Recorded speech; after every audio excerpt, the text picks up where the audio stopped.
Hello class, good morning. तो हम पढ़ रहे थे मनोविज्ञान क्या है, इसके बारे में हमने जाना था थोड़ा बहुत।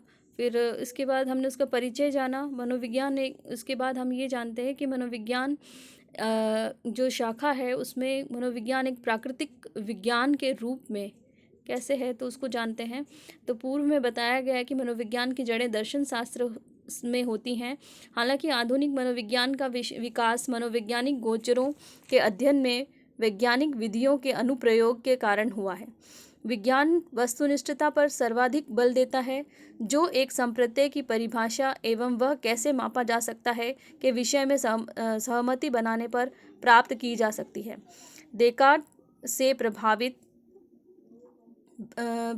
तथा बाद के भौतिकी में हुए विकास से मनोविज्ञान में परिकल्पनात्मक निगमनात्मक प्रतिरूप का अनुसरण हुआ। इस प्रतिरूप के अनुसार यदि आपके पास किसी गोचर की व्याख्या हेतु सिद्धांत उपलब्ध है तो वैज्ञानिक उन्नति हो सकती है। उदाहरण के लिए भौतिकविदों के पास महाविस्फोट सिद्धांत है, जो विश्व निर्माण यानी समष्टि निर्माण, समष्टि यानी समस्त जनता या समस्त लोग के होने की व्याख्या करता है। सिद्धांत और कुछ नहीं है बल्कि कुछ कथन होते हैं जो यह बतलाते हैं कि कतिपय जटिल गोचरों की व्याख्या कतिपय प्रतिज्ञप्तियों जो एक दूसरे से संबंधित होती है की सहायता से किस प्रकार की जा सकती है। एक सिद्धांत पर आधारित वैज्ञानिक निगमन अथवा एक परिकल्पना का प्रस्ताव करता है, जो एक काल्पनिक व्याख्या प्रदान करता है कि कोई निश्चित गोचर जैसे घटित होता है। उसके बाद परिकल्पना का परीक्षण किया जाता है और संग्रहित प्रदत्तों के आधार पर उसे सही अथवा गलत सिद्ध किया जाता है। यदि संग्रहित प्रदत्त परिकल्पना द्वारा बताए गए तथ्य के विपरीत दिशा की सूचना देते हैं तो सिद्धांत की पुनर्समीक्षा की जाती है। उपयुक्त उपागम के उपयोग द्वारा मनोवैज्ञानिकों ने अधिगम, स्मृति, अवधान, प्रत्यक्षण, अभिप्रेरणा एवं संवेग आदि के सिद्धांतों को विकसित किया है तथा सार्थक प्रगति की है। आज तक मनोविज्ञान के अधिकांश अनुसंधान इस उपागम का उपयोग करते हैं। इसके अतिरिक्त मनोवैज्ञानिक विकासात्मक उपागम से भी बहुत प्रभावित हुए हैं, जो जैविक विज्ञानों में प्रबल है।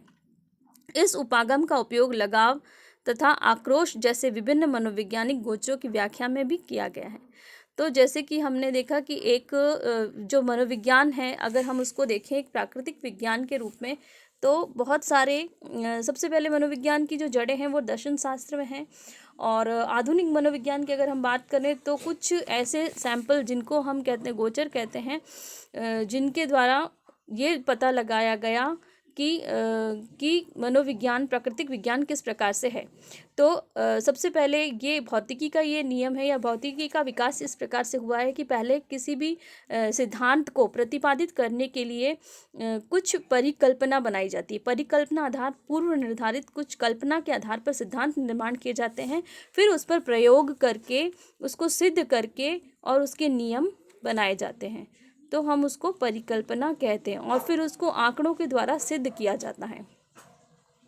तो इन परीक्षणों के द्वारा जो मनोवैज्ञानिक हैं उन्होंने अधिगम यानी सीखना, स्मृति यानी याद रखने की क्षमता, अवधान यानी किसी भी प्रकार की कोई समस्या जिसके कारण बच्चा पिछड़ गया है, प्रत्यक्षण और अभिप्रेरणा किसी भी तरीके का मोटिवेशन है, संवेग यानी इमोशंस हैं, उन सिद्धांतों से जुड़ी हुई जो भी बातें हैं वो वैज्ञानिकों ने बहुत सारी सिद्धांतों के द्वारा प्रतिपादित की है। आज एक मनोविज्ञान के अधिकांश अनुसंधान और इस पर निरंतर प्रयोग होते जा रहे हैं और नए नए सिद्धांतों को वैज्ञानिक प्रतिपादित करते जा रहे हैं। मनोविज्ञान एक सामाजिक विज्ञान के रूप में हमने ऊपर चर्चा की कि मनोविज्ञान की पहचान एक सामाजिक विज्ञान के रूप में अधिक है,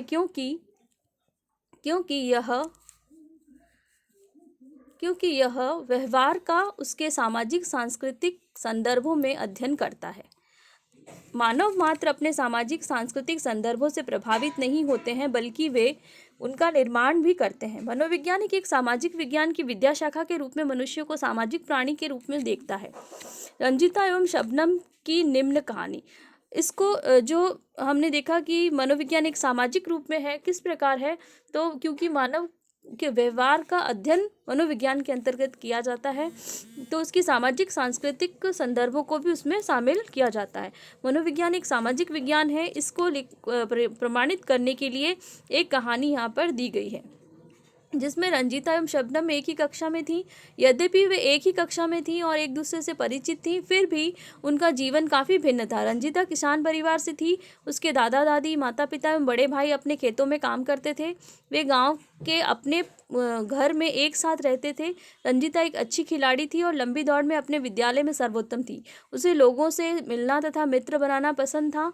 उसके विपरीत शबनम उसी गाँव में अपनी माँ के साथ रहती थी। उसके पिता पास के एक कस्बे में कार्यालय में काम करते थे और छुट्टियों में घर आते थे। शबनम एक अच्छी कलाकार थी और घर पर रहना तथा अपने छोटे भाई का ध्यान रखना उसे पसंद था। वह शर्मीली थी तथा लोगों से मिलने जुलने से बचती थी।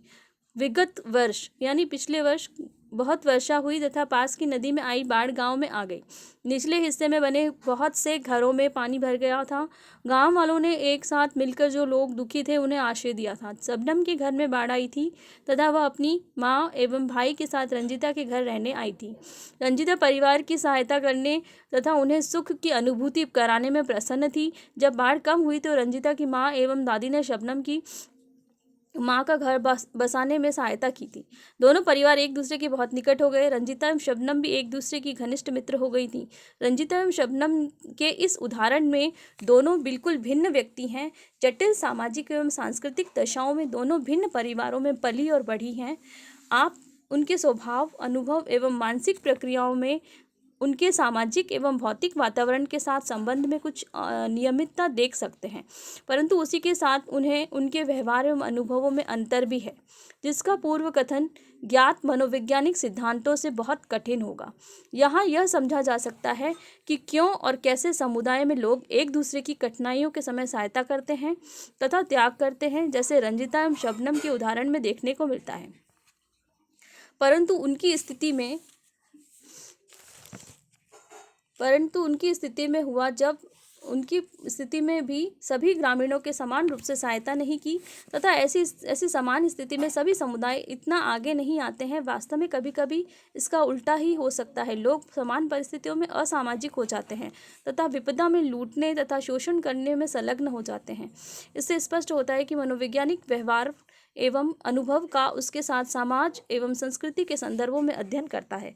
अतः मनोविज्ञान एक सामाजिक विज्ञान है जो व्यक्तियों एवं समुदाय पर उनके सामाजिक, सांस्कृतिक एवं भौतिक वातावरण के संदर्भ में केंद्रित करता है।